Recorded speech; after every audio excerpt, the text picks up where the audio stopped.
All right, Dalilah. So another 400-meter hurdle final. You were an outside lane. I wonder, from your vantage point and coming off the track, how the race kind of went for you. Honestly, I was just really hoping for the best out there. Going into the race, I was feeling something in my hip. Honestly, I was feeling it since yesterday when I was doing my shakeout. Me and my team backstage, we were really just doing everything we possibly could to even get me on the track. And it was a last-minute final call, like, are you going to go or aren't you going to go? And I just made the final decision, like, let's go. My team, they didn't want me to quit, and they were really just supporting me in that decision. So I knew it'd be tough out there. I really just didn't have it, like the last 150. I could barely get my leg up. I think that might have been the slowest time I ran all year. But, that's just the hardship of the sport. You got to have it the day of at that moment in time, and you got to be ready at that moment, and we just didn't have it today. What's going through your mind as you're in the blocks, knowing you have, this issue, but it's still the final, you still want to put your best foot out there? I just was trying to put it in the back of my mind. Like the last couple of, build-ups I did going onto the track felt fine. And I was thinking, you're fine. Like, we kind of fixed the issue. It's had a little patch on it. We numbed it up a bit. You'll be fine. But it's a 400. There's really no hiding in a 400 hurdle race at all, especially when you're trying to hit steps.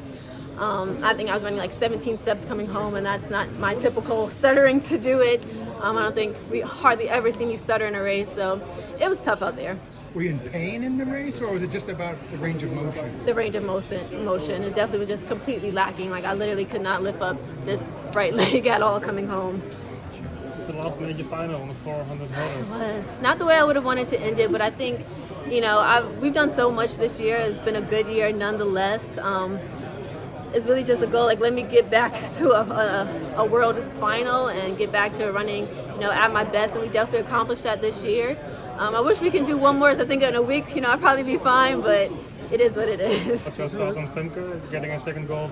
You know what? I think no one's surprised at that. I think she had an amazing race, and she always puts such. I think she is undefeated this year in the 400-meter hurdle. So kudos to her. She's honestly such a sweet girl too. So definitely rooting for her. She has many more years to come. So was this the last race of your career? You know what? I don't know. I really don't. I think we're going to discuss it with the team, and we'll put out a final statement and see what that final statement is. What else could there be? I think we're just going to have to see. We're just going to have to see. If it is your final race, looking back in your career, what are you going to most remember? Oh man, I think just the moments I think I've had a lot of good moments. I think I've maybe ticked every single box there is to tick in this sport. I definitely wanted to try to PR this year again. I think I could have gotten under a 51.5. That was really the goal this year.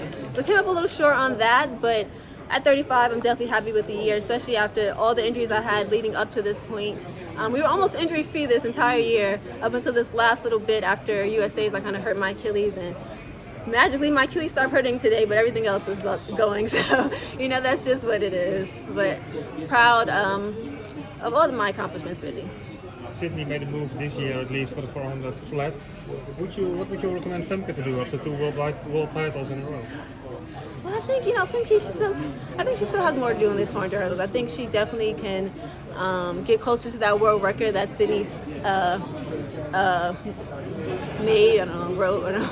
But speaking of Sydney, amazing 400 last night. Her and Paulino and Sauer. Oh my goodness, that's just one for the ages to watch. But those women, like I said, they just have so much more in the sport. There's going to be so many more years for them, and I'm looking forward to see what all of them can do.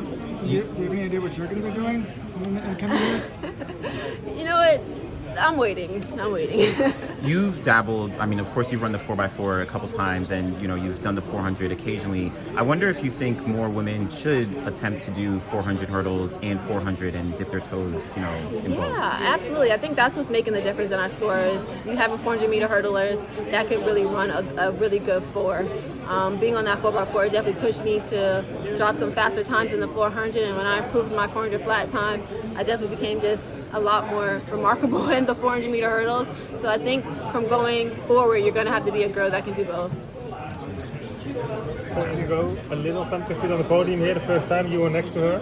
What's the big difference between the Femke of the Olympics in Tokyo back then and this Femke ball?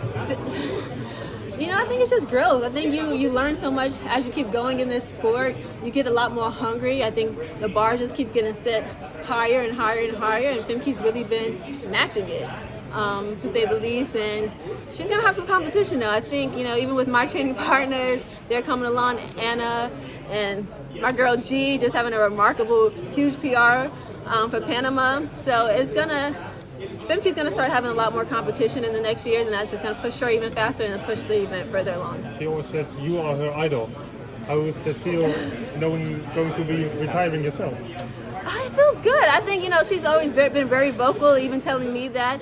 Femke's just such a sweet girl. She honestly is. So you like when your competitor is also someone that you truly like, and she's someone that I truly do just admire on the sport, but just as a person as well. So definitely appreciative to be her idol, and I'm just rooting for her, rooting for all of them.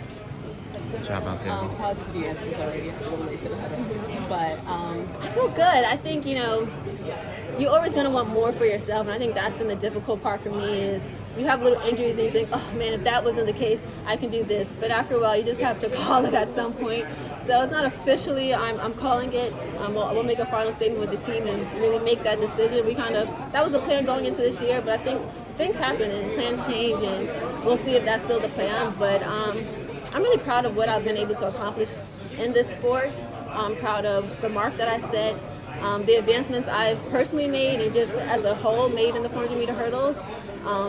Even going into this race, I was thinking maybe because I was kind of feeling a little something, I was like, maybe I'll just go out a little slower than I do and work the back half. And I was like, there's no way you can do that because you changed that. If you go out slower, you're never going to be able to catch this girl because that's not the event anymore. So I'm like, and that's, in the back of my mind, I'm thinking, you're partly to blame for that. But it's all good. I think the event has gotten so much better, and I'm so happy to be a part of that. even though it's not officially your